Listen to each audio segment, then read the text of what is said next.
अस्सलाम वालेकुम, मैं हूं नवीद अहमद बड़ैच। अपने डिजिटल चैनल पर मौजूद आप सबको खुशामदीद कहता हूं। तो नाजरीन, जो मैं आज आपके साथ खबरें शेयर करने वाला हूं, एक तो नवाज शरीफ साहब जा रहे हैं एमक्यूएम से मिलने, और उसके बाद हम सबसे बड़ी खबर शामिल करेंगे जहांगीर तरीन और अलीम खान के हवाले से। उन्होंने जो एलिगेशन लगाए हैं इमरान खान के ऊपर, तो उससे पहले मेरी आप सबसे गुजारिश है कि आप मेरे चैनल को सब्सक्राइब कर दें, और अगर आप मुझे फेसबुक पर देख रहे हैं तो फॉलो कर दें। तो नाजरीन, सबसे पहले हम बात करेंगे गजा की, जहां पर तकरीबन 10,000 के करीब लोग अब तक शहीद हो चुके हैं, जिनमें 6,000 के करीब बच्चे और औरतें हैं। तो अभी एक न्यूज़ आई है कि गजा में बच्चों के अस्पताल अरनतीसी में जनरेटर के लिए ईंधन खत्म होने के बाद सर्विसेज मुअत्तल हो गई हैं, जिसके सबब गुर्दे की बीमारियों में 38 बच्चों की जिंदगियों को खतरात लाक हैं।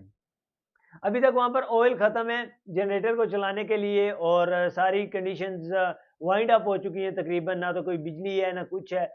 तो डॉक्टर्स ने इनकार कर दिया कि अब कहाँ से इलाज करें और इतने बच्चों की ज़िंदगी ख़तरे में है। फ़लस्तीनी वज़ीर सेहत ने बताया कि इसका मतलब है कि हम आज से तमाम ज़ख्मियों बाशमूल बच्चे, ख़वातीन और उम्र रसीदा अफराद का इलाज नहीं कर सकते। जिस जगह पर इलाज नहीं है, तो वहाँ क्या ज़िंदगी है? तो देख सकते हैं अभी तक का गजा की कंडीशन के, वहाँ के वजीर सेहत ने भी इनकार कर दिया इस बात से कि अब हम इलाज नहीं कर सकते।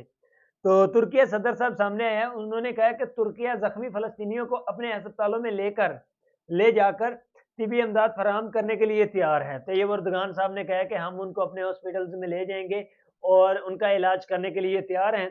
तो इसराइल पर दबाव बढ़ाने की कोशिश करेंगे ताकि जख्मियों को गजा से निकाला जा सके।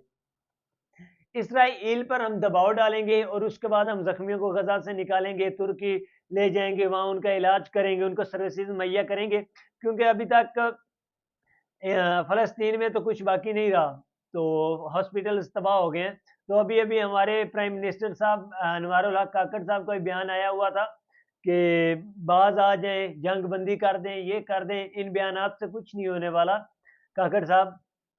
तो इनकी तरह कोई लाहे-अमल करें, कुछ इमदाद भेजें, तो ये बेस्ट वे है। तो उसके बाद हम बात करेंगे क्रिकेट की, जो कि पाकिस्तानी टीम अब काफ़ी फँस चुकी है, और अगर 500 स्कोर बनाती है तो इंग्लैंड को इनको 200 पे ऑल आउट करना होगा, और अगर पाकिस्तान टीम 450 बनाती है तो पाकिस्तान को 100 या 150 पे ऑल आउट करना होगा। तो ये कंडीशंस बन चुकी हैं बाबर आज़म के लिए, लेकिन उनकी अभी भी उम्मीदें बहार हैं। कहते हैं जब आपके पास बहार की चाबी आ जाए, कह लेते हैं, तो सारे दरवाजे आपको खुले नज़र आने लग जाते हैं। तो अभी तक तो वो कुदरत का निज़ाम चल रहा था, लेकिन बाबर आज़म ने एक इंटरव्यू देते हुए कहा है कि उन्होंने कहा है कि मेरे पास अभी तक फ़खर ज़मान मौजूद हैं, तो अभी भी हम मैच को चेज़ कर सकते हैं। अगर फ़खर ज़मान क खड़े रहे, अगर इंग्लैंड हमें टारगेट देता है, फॉर एग्ज़ाम्पल टारगेट है 200 का या 150 का, तो 14 ओवर में करना है, तो अगर फ़खर क्रीज़ पर खड़ा है, तो हम चेज़ कर सकते हैं। तो अभी भी उनकी उम्मीदें वाबस्ता हैं और पाकिस्तानी कौम की भी उम्मीदें वाबस्ता है, तो अल्लाह खैर करे। और दूसरी उन्होंने ये बात की है कि जो लोग मुझे टीवी पर बैठ के तनकीद करते हैं, मेरी उनसे गुज़ारिश है कि मैं अपनी कप्तानी से सैटिस्फाइड हूँ। जब मुझे कमेटी, वो जो चीफ सिलेक्टर या दूसरे सारे हैं, वो मुझे कप्तानी से हटाएँगे, मैं हट जाऊँगा। मैं खुद रिज़ाइन देने वाला नहीं हूँ। मैं 3 साल से पाकिस्तान की कप्तानी कर रहा हूँ, और अल्हम्दुलिल्लाह मुझे काफ़ी कंडीशंस का पता है, समझ का पता है, तो मैं कोई परेशान नहीं हूँ, दबाव में नहीं हूँ। जो लोग टीवी पर बैठकर मुझे तनकीद कर रहे हैं, मेरी उनसे गुज़ारिश है कि वो मुझे व्हाट्सएप पे मैसेज कर दें। तो ये उनकी तरफ से पैगाम है। तो अल्लाह खैर करे पाकिस्तान टीम को, अल्लाह पाक सेमीफाइनल के लिए क्वालीफाई करवाए। कंडीशंस तो काफ़ी टफ हैं। तो उसके बाद हम एक और ट्वीट सामने आया है, पिम्स हॉस्पिटल के हवाले से सदीक जान साहब लिखते हैं, पहले पीडीएम हुकूमत और अब निगरान हुकूमत के पास दुनिया जहां के दौरों के लिए पैसे हैं। बात तो सच है, करोड़ों अरबों रुपए लगा दिए। कभी वो हमारे पीडीएम बना था जनाब, जो अब बात कर रहे हैं सिंध में, बिलावल भुट्टो साहब धमकियां लगा रहे हैं, हम ये कर देंगे वो कर देंगे। वो जनाब जितने दिन हुकूमत रही है ना निगरान, वो मुल्क में नहीं दाखिल हुए। तो अब काकड़ साहब है, वो बाहर घूमने के लिए तैयार है, लेकिन पिम्स हॉस्पिटल में नर्सेज को पैसे देने के लिए, तनख्वाह देने के लिए पैसे नहीं है।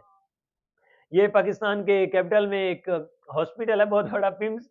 तो वहां पर इनको उनकी नर्सेज को पैसे देने के लिए, तनख्वाह देने के लिए पैसे नहीं है, लेकिन बाहर घूमने के लिए बहुत सारे इनके पास पैसे मौजूद हैं, और मुख्तलिफ मुल्कों के दौरे करने के लिए इनके पास पैसे हैं। तो वहाँ पर 5 माह से उनको पे नहीं मिली।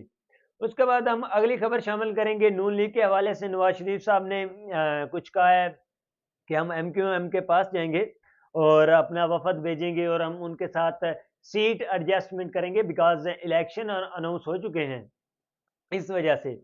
तो वहाँ पर लिखा गया है जी, इंतखाबात के लिए सियासी बसात पर कई हलीफ अब हरीफ बनते दिखाई दे रहे हैं।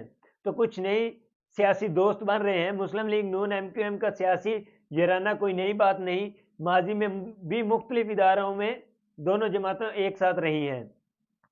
ये जनाब दोनों इदारों में ये जमातें एक साथ रही हैं, और जैसे इन्होंने सारा पीडीएम हुकूमत में आई और मुल्क को इन्होंने एक तरक्की के रास्ते पे गामजन किया, ये वही जनाब हैं और दोबारा ये इकट्ठे हो रहे हैं। और देखा गया है कि ये वही जनाब नून लीग है जिसके दौर में एमक्यूएम पर क्रैकडाउन किए जाते थे, एमक्यूएम पर केसेस बनाए जाते थे। आज एमक्यूएम कहती है कि हम मुल्क के लिए सब भूलकर, अपनी आवाम के लिए सब भूलकर नून लीग का साथ देंगे। नून लीग का साथ ये 40 सालों से देते आ रहे हैं, और नून 40 सालों से देते आ रहे क्या, नून लीग 40 सालों से आवाम का साथ देती आ रही है, और आज ये नून लीग का साथ देकर आवाम का साथ देंगे। तो ये अकल वालों की यही बातें अच्छी लगती हैं, फिर ये बहुत समझदार तबका है पाकिस्तान का। उसके बाद जहांगीर तरीन साहब ने एक और मेंबर को अपनी पार्टी में शामिल किया, गुलाम सरवर साहब को।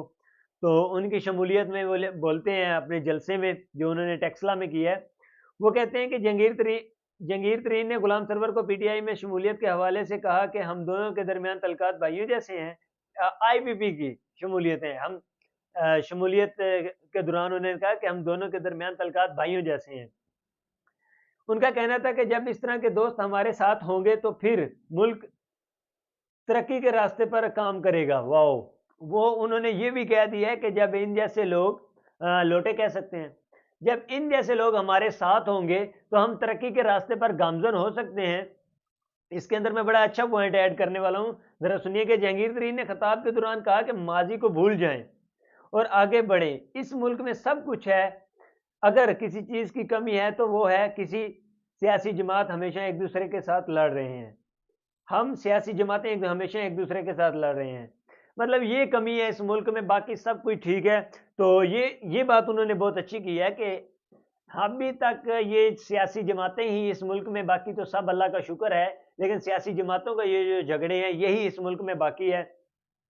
तो उन्होंने ये कहा कि माजी को भूल जाएं और आगे देखते हैं गुलाम सरवर साहब को कि आगे क्या पड़ा है। तो माजी को भूल जाने का मतलब है कि जहांगीर तरीन साहब अपने 10 साल भूलना चाहते हैं। वो कहते हैं कि हमने अहमक थे, हमने गलती की इमरान खान के साथ मिलकर, जो 10 साल उसके साथ रहे, तो अब हम उसे छोड़कर अवाम का फ़ायदा सोचेंगे, अवाम के साथ चलेंगे। ये अवाम को स्पीच सुनाते हैं जो 800 पे उनको लेकर आते हैं और उनको कहते हैं कि हम आपको 50,000 माहाना देंगे, मतलब कि 2500 आप उनको तनख्वाह देंगे पर डे की, ठीक है, और उनको लेके 800 पे आते हैं। ये इनके दिलासे हैं जहांगीर तरीन और अलीम खान के। तो इनका कहना है कि हम अपना माजी भूलना चाहते हैं जो हमने इमरान खान के साथ 10 साल लगाए हैं। तो ये इतने बड़े सियासतदान होके, इतने बड़े जाहिल भी कह सकता हूँ, इतने बड़े जाहिल होकर सियासतदान है, और ये आकर हुकूमत में उनके साथ और उनके पीछे बैठे रहे और एंड पे ये लिखते हैं हम हकीकी मानों में नया पाकिस्तान बनाएंगे। हम कामयाब हों या ना हो सिर्फ खुदा को मालूम है, लेकिन हम अच्छी नीयत के साथ काम करेंगे और हम पहले लोगों को सोचेंगे, ये पहले लोगों का सोचेंगे जिनको ये 800 रुपये लाकर बिठा रहे हैं। तो पॉइंट ये था कि ये 10 साल इतने अहमक थे कि इमरान खान के साथ रहे, अब ये आकर आवाम का सोचेंगे। और भाई तुमसे बड़ा भी कोई सियासतदान है जो या दूसरा है कारोबारी बंदा, जो बंदा इतना बड़ा कारोबारी हो, पूरे मुल्क में उसकी डेवलपमेंट हो, सबसे ज्यादा शुगर मिले इस बंदे की है, एक न्यूज चैनल का, ये इतने ही जेल है, ये इतने ही जेल पाकिस्तान का तबका। आपकी उम्रें देखें, आपने उम्रें गुजार दी इन कामों में, और आप इतने जेल थे कि आप उस शख्स के पीछे रहे और एंड पे आकर आप खुद ही जेल कह रहे हो कि हम इतने अहमक हैं कि हम समझ ही नहीं सके उस शख्स को कि वो इक्तदार में आया। और वो इन्होंने ये भी एलिगेशन इसी जलसे में लगाया टेक्सला वाले में कि फराह गोगी और उस्मान बुजदार को इमरान खान साहब पैसे लूटते रहे और घर में रखते रहे, ये वाले एलिगेशन इन्होंने लगाए हैं। तो ये इतने ही अहमक थे कि ये 10 साल उस शख्स के पीछे तो रहे हैं, लेकिन समझ नहीं सके। तो आज अवाम को आकर दिलासे दे रहे हैं कि हम आपको महँगाई से निकालेंगे और आपको वो 50,000 से ज़्यादा देंगे आपको, हम पहले 800 देते रहे, 800 देकर ला रहे हैं, 50,000 से ज़्यादा ना देंगे। तो ये इस तरह की डेवलपमेंट्स करते रहे हैं अपने जलसे में। तो आज के लिए इतना ही, अल्लाह हाफ़िज़, अपना ख़्याल रखिएगा।